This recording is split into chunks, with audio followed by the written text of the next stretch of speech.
Suspense. Among wine stewards, the men who are responsible for the wine selections in the cellars of famous hotels and restaurants, the choice is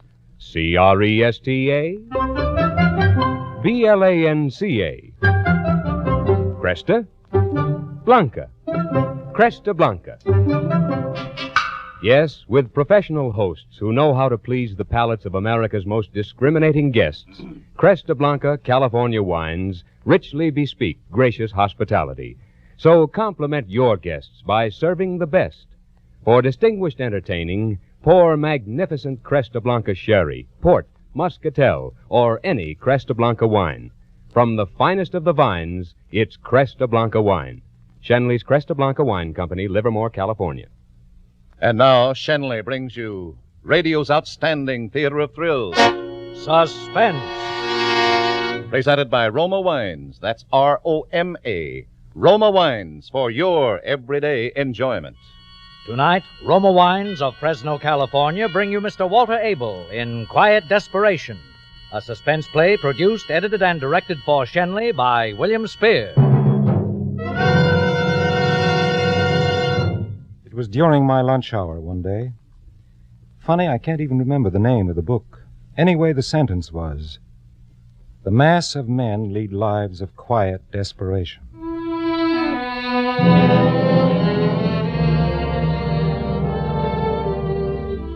I couldn't seem to get past that sentence. Quiet desperation. That was me the author was talking about, Homer Bigelow. And suddenly I thought, why should I go on like that? I was desperate, okay, but why should I be quiet? Why shouldn't I do something about it? Get myself out of the rut?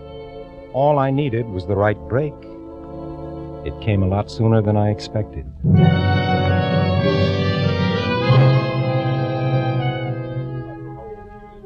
One day, just before my vacation, I happened to overhear Mr. Pearson, he's president of the bank, talking to one of the bank's directors, Corbin Vandergriff. Usually their conversation is about debentures or first mortgages or government issues. That stuff didn't interest me. Today, their talk was a horse of another color. It was a hot day, and the door of the boss's office was open. They didn't even know I was alive. I understand she's no great beauty, but it's just as well she doesn't attract too much attention going through customs at both ends. Do you mean to say, Corbin, that a young girl is willing to take the risk of violating her country's currency controls? Evidently. Of course, she feels exactly as her father does, that they should be free over there to spend their own money wherever they choose. Mm-hmm. Old Vale would break every law they've written there just for the satisfaction of knowing he's outwitted them. And Hester probably feels the same way about it. Well, then he'll get quite a kick out of slipping 20,000 pounds out of the country. Not pounds, John, but they might as well be. They're just about as negotiable as cold cash. Why, when that girl turns them over to me, I can walk into any dealer in the city and get full market value in 10 minutes. And I intend to do it for him. I'm in complete sympathy. No government on earth could tell me where and when and how to spend my own money. Once she gets the money, what's she going to do with it? Oh, I don't know, and I don't care. My guess is that she's going to do some shrewd buying highly scarce products for shipments back abroad. Leave it a Vale to find a profitable deal. When is she arriving? Monday on the Elizabeth. I've engaged a suite for her at the Ambassador. Good. I wrote them that I'd meet her at the boat, take her to the hotel, get the negotiables, and exchange them for her. Mm-hmm. That afternoon, she can throw the dollars out the window for all that matters to me. My duty will be over. Well, aren't you going to entertain her while she's here? See that she has a good time? Entertain her? I should say not. What? I don't even know the girl. Besides, I'm a little too old for that sort of thing. Oh, come on. You keep it chilly in here. You know, I like it quiet. I wondered what Mr. Pearson would say if any of us employees at the banks were to play fast and loose with the law the way Corbin Vandergriff and that snooty dame Hester Vale were doing. He wouldn't be quite so sympathetic and understanding. You can bet your bottom dollar on that. That kind of skullduggery was labeled strictly for the rich. I should have put the whole thing out of my mind, but somehow I couldn't. 20,000 pounds. $80,000 in American money. I stood there outside Mr. Pearson's office. I was shaken out of my quiet desperation. Somehow, I just stood there dreaming about romance and adventure that you could buy with money. Well, Homer, you all set for your vacation? Oh, yes, sir. Leaving Friday for good old Eel River. My 13th year there. Well, I envy you, son. I won't be going up until September. Then you'll be fishing up at Eel River again this summer. Oh, yes. I wouldn't miss it for anything. I wrote Emil and told him to expect me. We'll be quite a party this year. 5 of us, you know. Say, did I tell you about the trout I caught last year? Yes, the bank president and his lowly employee both went to the same place for their vacations. But what a difference. When he went out fishing, he had 2 guides per man with him to pack and carry, to paddle and cook, to set up camp, to do everything that needed doing. Whereas I had to do everything for myself and by myself. Well, have a good time, Homer. I'll see you when you return. I'll say goodbye now. I won't be back anymore today. Goodbye, sir, and thanks.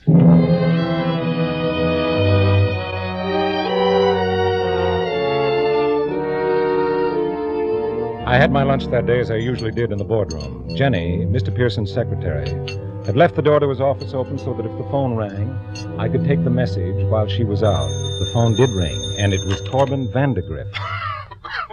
Who is this? This is Homer Biglow, Mr. Vandergriff. Oh, yes, Homer. Sorry. Make sure to give this message to Mr. Pearson. I'm laid up here in the country with a cold. I won't be able to get to the city for that appointment on Monday. Mr. Pearson knows all about it. Ask him to meet Miss Vale at the boat for me and see to it that she's settled at the hotel. Tell him not to expect me back in the city until next Wednesday at the earliest. Yes, sir. Tell him I'll take care of that financial matter for Miss Vale when I get in. It can wait until Wednesday. Yes, sir. And tell him not to bother to call me. I'm going to spend this week in bed, and I don't want to be disturbed. Yes, sir. Thank you, Homer. So Mr. Vandergriff was indisposed. Too bad. Now the girl would have to be met by a substitute, a stranger. Well, she didn't know either Vandergriff or Pearson from a hole in the ground, so what did it matter? And if it came to that, why did the substitute have to be Mr. Pearson? Why couldn't it be me?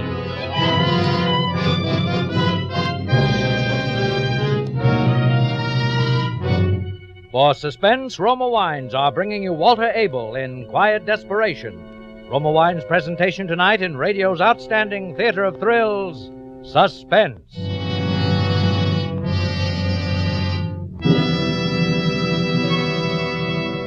Suspense, radio's outstanding theater of thrills, is being brought to you by Roma. That's R-O-M-A. Roma Wines. America's largest selling wines. Mark Twain once said, "Everybody talks about the weather, but nobody does anything about it." Well, that may have been true in Mark Twain's time, but today it's a different story. Today there's an easy way to beat the heat. Just half fill a glass with better tasting Roma wine, such as rich Roma Tokay, fruity Roma Zinfandel, or mellow Roma Claret. Add ice, fill up with soda, sweeten to taste, and garnish with fragrant mint or fruit slices. Then lean back and enjoy Roma Wine and Soda, America's smartest, coolest summer drink.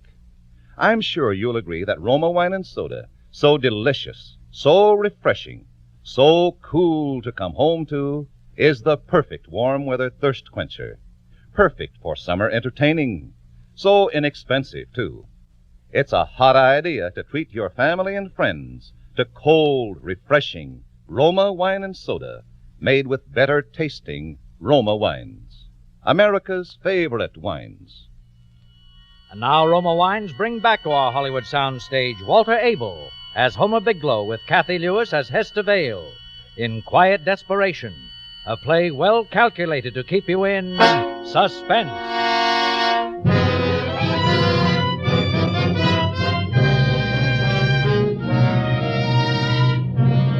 My days of quiet desperation were over. Anyone taking a real close look at me that Friday wouldn't have been sure I had a fever. My face felt hot, and every now and then I had a fit of trembling. But evening finally came. I gulped down some food at the cafeteria, picked up my bags at home, and went to the station. The next day, I was saying hello to Emil on the platform of the Eel River station. Hello, Homer. ¿Cómo se va? Hello, Emil. Glad to see you again. How is my bon ami, Mr. Pearson? Fine. He sends his regards. How's the fishing? Oh, magnifique. The best ever, eh? Many others on the river, Emil? Oh, not a one. The fish, they are hungry like anything, and not a one to give them small fly to eat. Now you come, Homer, and they will be all for you. That's fine. I'll get started right out. Is everything all set? Oh, to fry. Everything is ready, eh? Come.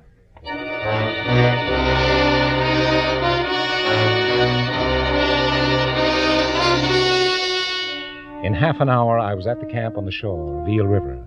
I had lunch, changed my clothes, put my city clothes into my pack instead of into my suitcase, which I was going to leave in camp. And by 3 o'clock, I was a good 8 miles up Eel River. By 4, I had hidden my canoe and equipment in some bushes along the bank, and dressed again in city clothes, was walking slowly through the woods toward Loudon's Corners 3 miles away. It was a local stop on the railroad just below Eel River, and the train south was due in at 9 that night. I had plenty of time to catch it and make the transfer at Boston for the night train to New York.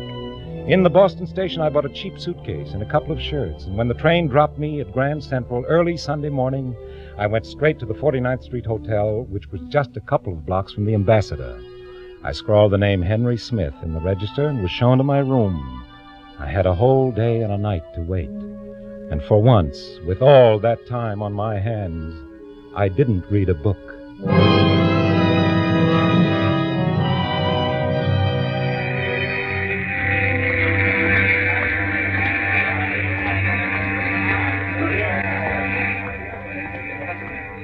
Excuse me, where could I find a Miss Vale, one of the passengers? What name? Hester Vale. Vale, look over there by the V's. If she hasn't gone through, she's probably there. Thank you. Miss Vale? Miss Vale? Over here. Good morning, Miss Vale. I'm... You're Mr. Vandergrift. That's right. So good of you to come. My father promised you'd meet me. Oh, how is your Oh, father? he's very well, thank you. Still growling about Europe's ruin. It's been a beastly nuisance, this waiting. Is there Hi. anything I can do to help? Thank you. That chap's finally finished mucking about with my boxes. Think I was an adventuress smuggling something priceless into your country. I've nothing to declare, you know. Came with empty trunks. Expect to fill them up while I'm here. Can't buy a thing in Europe, you know. Europe's a dreadful nightmare. Yes, so I understand. Father wrote you all about it, did he? Foolish of him to write. Mail might have been opened. Oh, no. After all, the war's over. Is it?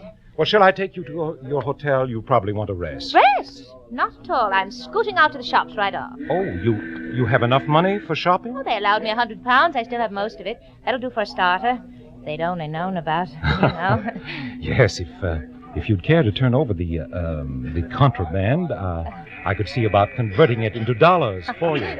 Contraband, eh? Spies and all that sort of thing. That describes it exactly. It's very nice. But not now. I'll dig them out at the hotel. All right. Is there anything you'd like me to do this evening, or you'd like to do this evening? Well, oh, dear, I don't want to impose on your time. Oh, you're not imposing. It's a pleasure. Well, I'd like to see a play. One of your bright American musicals, if possible. Well, I think that can be arranged. Well. Suppose I call for you at 7. We can have dinner and then go to the theater. That's splendid. It's frightfully kind of you. Forget it. I haven't seen a musical myself. Well, not for a long time, anyway.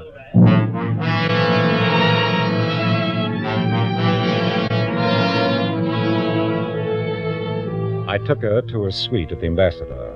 Then I went back to my room to think over my plan. It was almost too simple. As soon as she turned the securities over to me, I'd take them to a broker and collect. Then I'd catch the night train back to Loudon's Corner, then through the woods to Eel River. By tomorrow afternoon, I'd be in my canoe again as if nothing had happened. A few days after that, the canoe would come drifting down the river wrong side up, and my stuff would be found floating in a quiet backwater. Under another name, I'd go out west. With $80,000, I'd never have to go back to that old life of quiet desperation. No, sir, I was through with that forever. As for the man who posed as Corbin Vandergrift, he'd never be found, and no one would ever connect him with the Homer Bigelow who was drowned on a fishing trip in the swift waters of Eel River 250 miles away.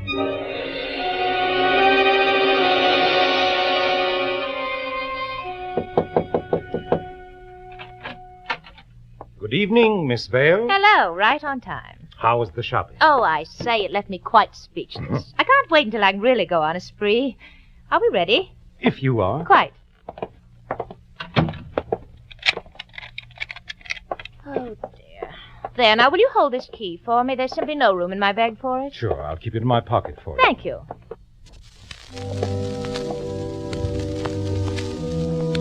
I picked a quiet little restaurant where I was sure I wouldn't meet anyone who knew me.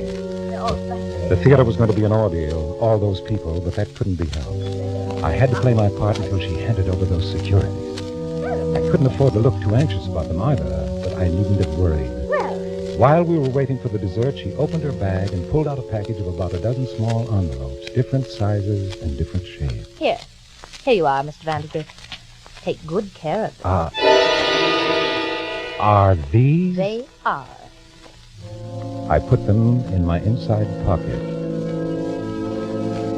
All the way down Broadway in the taxi, I felt them. The envelopes were too small, it seemed to me, to hold securities. Maybe if they were folded over, but even then they would have to be bulkier than they were. I had to look into those envelopes to know if the securities were really there. But I had no chance, and it wasn't until the taxi dropped us in front of the theater that I was able to make one. Well, here we are. Miss Vale, I wonder if you'd mind seeing the show alone. Oh, dear. I don't know what did it to me, but I've suddenly gotten a terrific headache. Oh, that is too bad. Oh, it'll be all right. I just thought the music and the excitement wouldn't help much. No, I should think not. Suppose you take me back to the hotel, then you can go right home. But wouldn't you like to see the show by yourself? Oh. You could, you know, and then take a taxi back to the Ambassador. Yes, I suppose I could. Well, I should hate to think a headache of mine spoiled your whole evening. Here, take the tickets and go on in. Well, thank you, I will. I'm dreadfully sorry you have to miss it. Oh, I'll make up for it another time, Miss Vale. There are plenty of musicals you'll want to see. You'll be sure to take something for that headache now, won't you? I will. Thanks a lot for being so considerate. Good night, Miss Vale. Have a good time. Oh, I'm sure to. Good night, Mr. Vandergrift.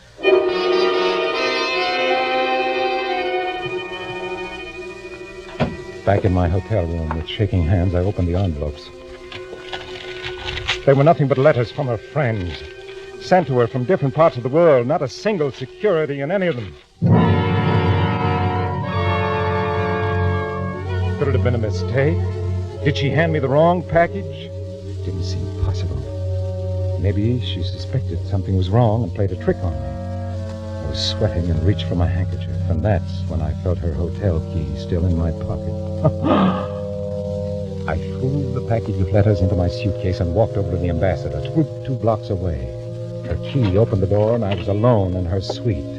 I had until at least 11:30, 2.5 hours. I took my time about it, making sure to put everything back exactly as I found it. I searched her baggage, the bureau, the drawers, the closet, every conceivable place, even under the rugs, and found exactly nothing. She had them on her then. I turned the light off and went into the bedroom to wait. Soon after 11:30, I heard the outer door open. Really, I'm terribly sorry to have caused this trouble. Mr. Vandergrift was suddenly taken with a headache, or I'm sure he wouldn't have forgotten to return my key. Well, it really doesn't matter, miss. You can use this duplicate until he returns it to you. Oh, it is a bother, though. Oh, not at all, Miss Vale. Happens often. Well, good night. Thank you. Good night. Oh! Oh, dear. Vandergrift, what are you doing here? I'm sorry to disturb you, Miss Vale, but I had to come back. You see, you forgot to give me the securities. Securities? Yes, the securities I was to have sold for you. Oh, my dear, but I did. Oh, no. There wasn't anything in the package except some letters from friends of yours. Who are you? You're not Mr. Vandergrift. Miss Vale, what my name is doesn't matter very much. By this time, it's enough for you to know that I want those securities and I need to get them. Hand them over. You get out of here. I warn you, Miss Vale, I don't want to get nasty, but I'm not going to leave without them. Stay away from me. The securities, Miss Vale? No. Where are they, Miss Vale? No. Tell me. I don't want to hurt you. The more she struggled, the tighter I gripped her throat. Her arms beat weakly against my side, and suddenly I got so mad at her that I... Where are they? Where are they? Tell me, where are they? My fingers tightened and strained against her soft flesh. Then suddenly she quit struggling, and when I loosened my grip, she fell down on the floor unconscious. Where was that purse of hers? Ah, there. I ripped it open. Nothing there but a powder compact and a lipstick and some change. Where could they be? She'd have to tell me. I'd make her. Miss Vale! Wake up, Miss Vale! She didn't move. And then I saw that she wasn't breathing anymore. I'd killed her.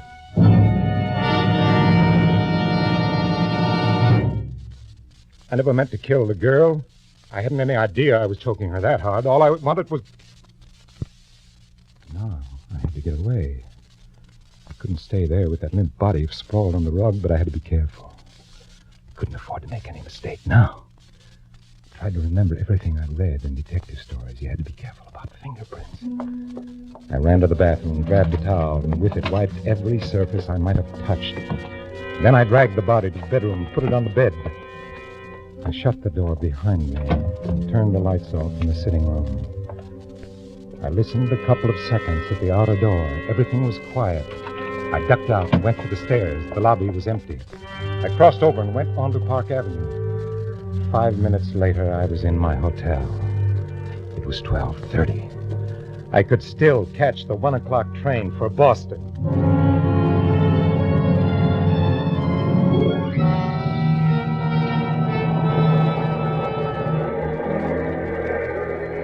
Fine mess I'd made. The best thing that could happen to me now, mind you, the best thing would be to get back home to the boarding house, to the bank, to that horrible, hopeless rut I tried to get away from. That was the best I had to look forward to. The worst, I didn't even have the courage to think of it. But then, what could they pin on me? If anybody had anything to worry about, it wasn't me. It was Vandergrift. He had the date with her, not I. As far as anybody knew, I didn't know any such person as Hester Vale ever existed. Vandergrift was the guy she told the desk clerk she'd given the key to. But the poor sap wouldn't even be able to prove an alibi for late last night midnight. Yes. Ha! Ha! I could go back to my fishing and forget the whole thing. Forget it ever happened. I was safe.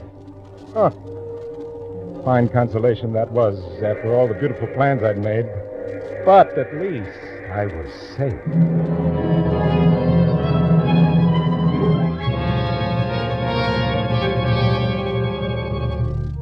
In Boston, I checked the new suitcase. I could pick it up on the way home. The local dropped me at Loudon's Corner. By noon, I was sitting over my campfire, having a bite, just like any other fellow out on a fishing trip.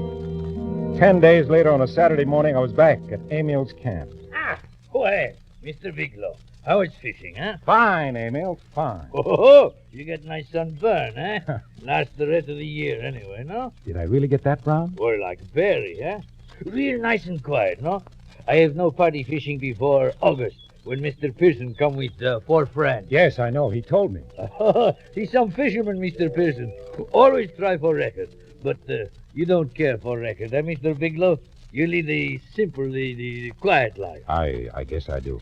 You enjoy it, no? Enjoy it? I try my best. You have other hobby, maybe, huh? No, I don't have any hobbies except reading. Oh, Mr. Pearson and me, we have same hobby. That's why we such good friends. Oh, I didn't know that. Oh, we great one for philately, les timbres, the stamp, you know? Someday I'll show you my collection. It's feel 3 albums, but I have no so good collection like Mr. Pearson. But then I have no so much money. Neither have I. You make joke.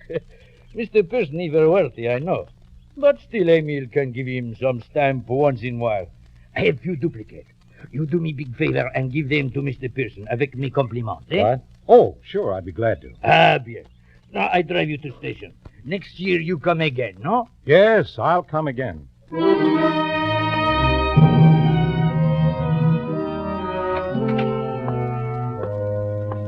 Well, Homer, you're back, huh? Did you enjoy your rest? Yes, it was fine, Mr. Pearson. Good. I can't say we've had any enjoyment back here. Have you heard about Mr. Vandergrift? Mr. Vandergrift? No, sir. Is there something wrong? Wrong. I'll say there is. He's been arrested for murder. He insists he's innocent, but the police have a strong case against him, very strong. Oh, it looks bad indeed. I'm sorry, sir. So are we all. It means I'll have to give up my fishing trip this summer for one thing. I can't desert old Vandy at such a time. I'll have to wire Emil, and I just got a letter from him telling me he had everything arranged, too. Yes, he told me he was expecting you. Oh, well. Can't be helped. Oh, say, by the way, he wrote that he sent some duplicates on to me in your care. Stamps, you know. Stamps? Oh, that's right, he did. Sorry, I forgot about them, Mr. Pearson. I must have them at home. I'll bring them in tomorrow, sir. Well, no hurry. I have no mind for them now anyway. Well, back to work. Come on, back to work.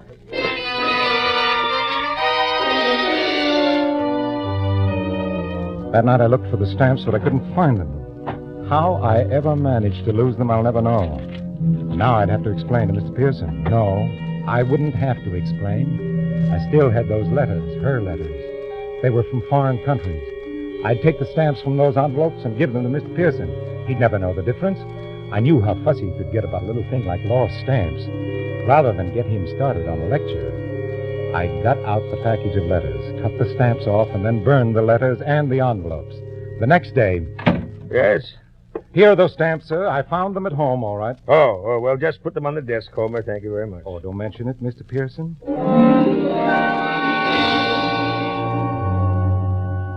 I was having my lunch later in the boardroom when Mr. Pearson came in. He had a stranger with him, a tall man with an angry face. Here you are, Homer. Yes, sir? I want you to meet Mr. Scott.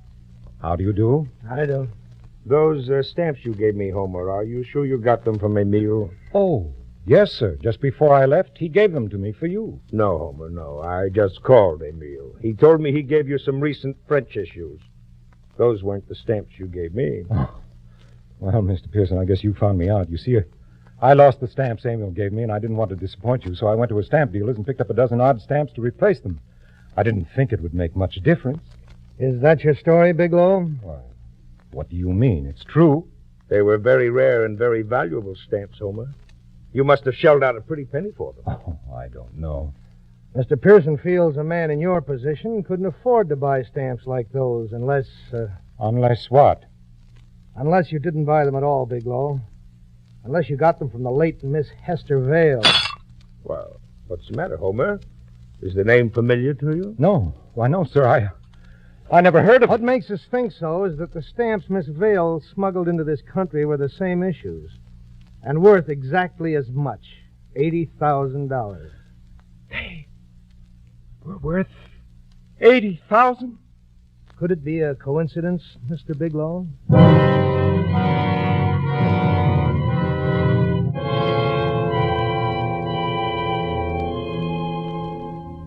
Quiet desperation. I've been catching up on my reading here in prison while waiting. I found another good quote. Happiness is the absence of pain.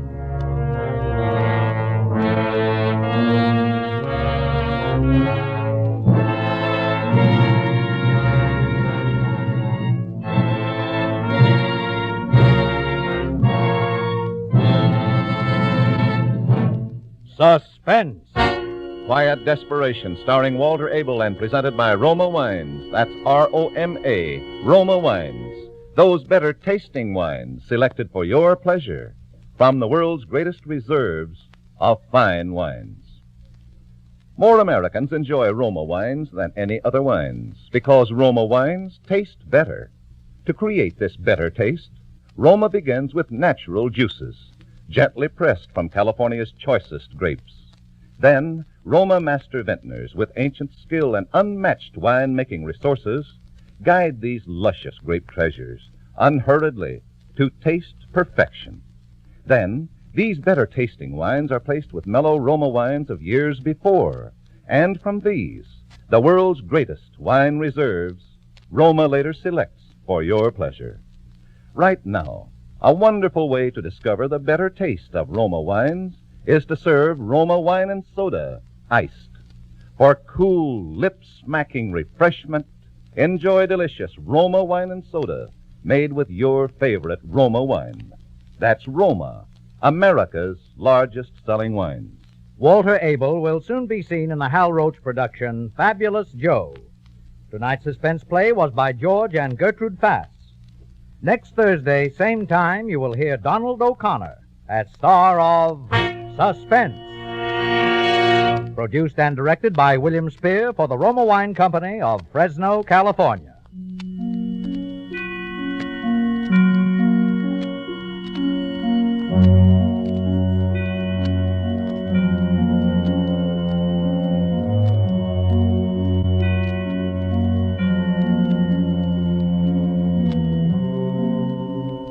In the coming weeks, Suspense will present such stars as Edmund O'Brien, John Lund, Lloyd Nolan, and others. Make it a point to listen each Thursday to Suspense, radio's outstanding theater of thrills.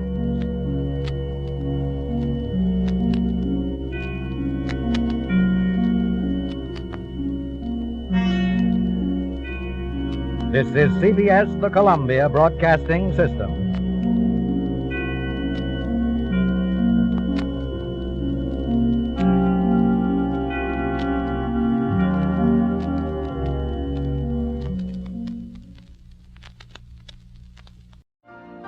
You've been listening to the OTR Gold Network.